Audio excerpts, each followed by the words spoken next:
Today, we are going to study about the contribution of revolutionaries to the national movement in various countries of Europe. Last class, we studied about Vienna Congress, how conservative regimes started functioning in various countries of Europe. Various countries brought back the monarchical form of government once again, and what happened to the feeling of nationalism among the people of Europe. Nationalism grew stronger or weaker. Let us see. So after 1815, after Vienna Congress, the fear of repression drove many liberal nationalists underground. So we studied that because of the conservative regimes, a lot of restrictions came in many countries of Europe. Because of restriction, because of suppressions, many liberal nationalists, those who were fighting for the freedom, those who were fighting for the independence, they were all went underground. Okay, because if they come in public, the monarchies, the monarchical form of governments or the monarch will take them into custody, will be subjected to suppression, repression, etc. So because of the afraid of repressive measures, they went underground.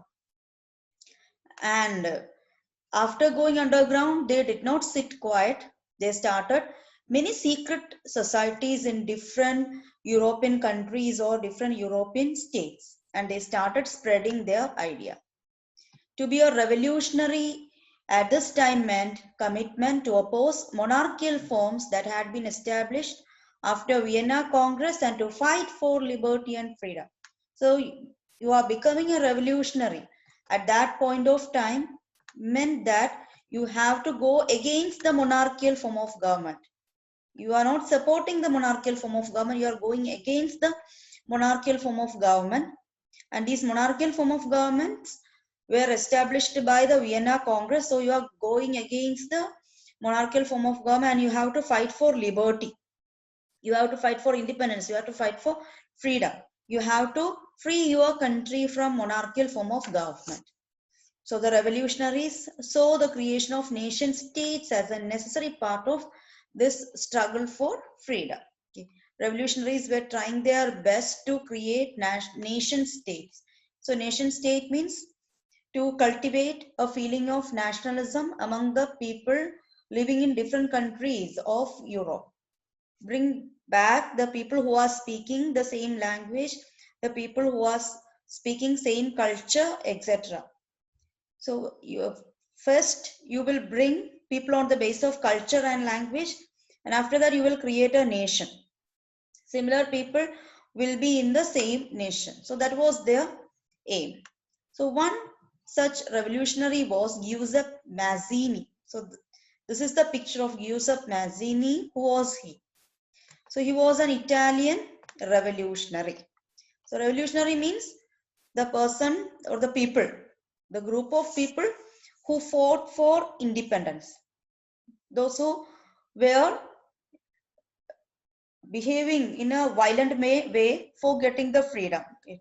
That is, they were not working silently. They formed secret societies and they urged people for revolution. They told people for revolution. So such group of people are known as revolutionaries.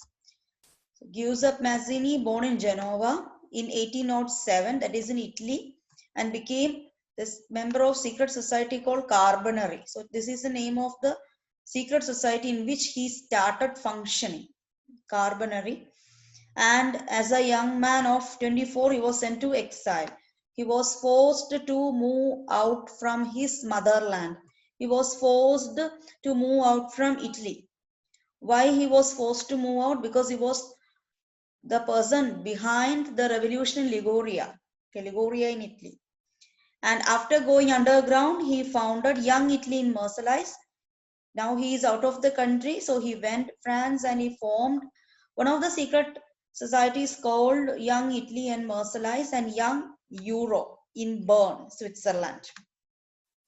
Mazzini believed that God had intended nations to be the natural units of mankind.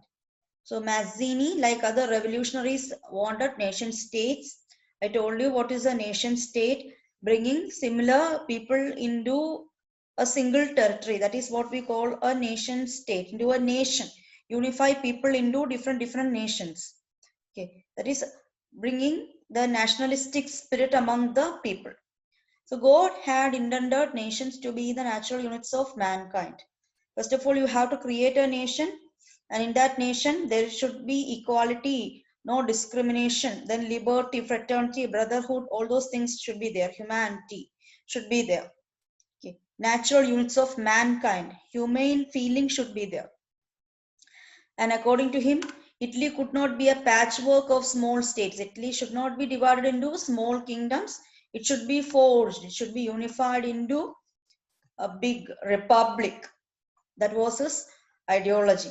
Okay, within a wider alliance of nations. That is, you can have relationship with other nation, but Italy should be united into a single nation. That means Italian speaking people, the people who are having Italian culture, should be united together instead of being in different nations. So that was the ideology of Mazzini. And following his model, everybody accepted his model, or others got inspiration from his ideas, and many secret societies started coming in other countries of Europe, like in Germany, France, Switzerland, Poland, etc. Mazzini's relentless opposition to monarchy, continuous opposition to monarchy, and his vision, his dream of democratic republic frightened the conservatives. So he was a very good leader, showing path to other revolutionaries. Now the conservatives became afraid. They wanted Mazzini at any cost, and Metternich, Austrian chancellor, told that he is the dangerous enemy of our social order. That means he is the dangerous enemy of conservatism. He is propagating revolutionary ideas. So this is Mazzini. Now, age of revolutions. Two revolutions are discussed in this class. That is Greek War of Independence and July Upheaval in France. So as conservative regimes, that is conservative rule, tried to consolidate their power, try to strengthen their powers, try to make strong their power. Liberalism and nationalism increasingly associated with revolution in many regions of Europe, such as Italian and German states, provinces of Ottoman Empire, Ireland and Poland. So conservatism was growing very strongly. Along with conservatism, the liberalism ideology, liberalism and nationalism were also growing very fast. And liberalism and nationalism started associating with revolution. When you are learning liberalism means ultimately it will lead to revolution. Nationalism also ultimately it will lead to a revolution. Through revolution only you can bring liberalism. Through revolution only you can bring nationalism, a feeling of nation. If you sit quietly, that spirit will not come. Nationalistic spirit, patriotic spirit will not come. That is what revolutionaries believed. And if you want to bring liberalism, if you want to bring independence too, you have to have revolution. Revolution should take place in country, then only there will be liberalism, then only there will have nationalistic feeling.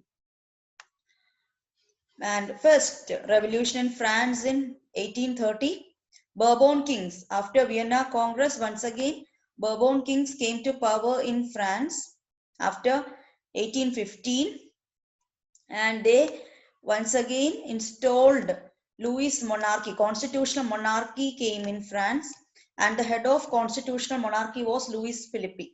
Okay, Louis Philippe, member of Bourbon dynasty, became the monarch of France. Constitutional monarchy means constitution will be there, parliament will be there, but the head of the country will be a monarch. Okay, Louis Philippe. So he was a representative of Bourbon dynasty, and he became the constitutional monarch of France.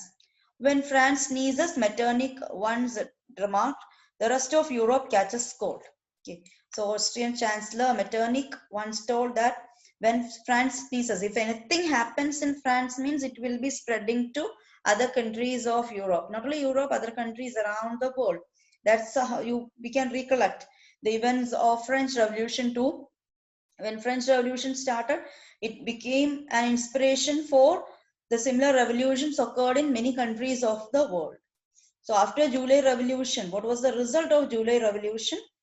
After July Revolution, another revolution took place, in an uprising took place in Brussels, and finally Belgium broke away from the United Kingdom and it became an independent nation. That was the result. Okay, so Belgium, or the people of Belgium, got inspiration from July Revolution in France, and they broke away from the Kingdom of Netherlands. You can see here, this is the Kingdom of Netherlands, and you can see Belgium over here, and it broke away from the Kingdom of Netherlands and it became an independent nation. Now next we are going to study about the Greek War of Independence.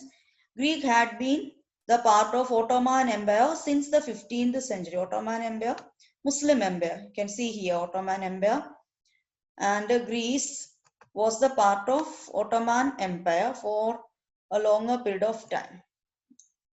Afterwards, what happened?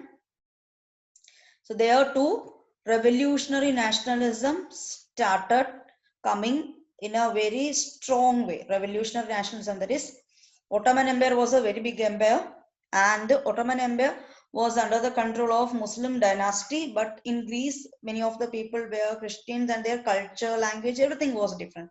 So they needed a separate nation. So they were trying for becoming an independent nation, and started in the year 1821. And the nationalists in Greece, the freedom fighters in Greece, got support from other Greeks who were living in other countries, who were living in exile. Exile means they were not allowed to live in Greece because they were revolutionaries. They were fighting against the Ottoman Empire, and because of that, they were forced to go away from Greece, and they were living in other countries. And these people from outside were supporting the nationalists in Greece. And they also get support from the West Europeans, also had sympathies for the ancient Greek culture, as Greece is considered as the cradle of European civilization. That is, democracy, philosophy, Olympics, everything started in Greece. So everybody liked Greece very much, and it is known as a cradle of European civilization. That is a starting point of European civilization. So because of that, everybody had sympathy, empathy towards Greece, and they all started supporting Greek War of Independence. Okay, and they mobilized, they tried to collect, they tried to get public opinion against the Muslim Empire, against the Ottoman Empire. One example is that how the poets supported Greek War of Independence. For that, one example is given here. The English poet Lord Byron, he organized the fund, because for nationalism, without money you cannot work. You need to organize a lot of things, you need to plan a lot of things. So he was trying to get a fund from the people, and he went to fight the war, but in the year 1834, because of fever, he died. And finally in the year 1832, with the Treaty of Constantinople. Constantinople is a place in Ottoman Empire. You can see here Constantinople, a place in Ottoman Empire near Turkey, in Turkey. So after that, after signing that treaty, Greece was recognized as an independent nation. That's how Greece became an independent nation. So hopefully you understood. Thank you.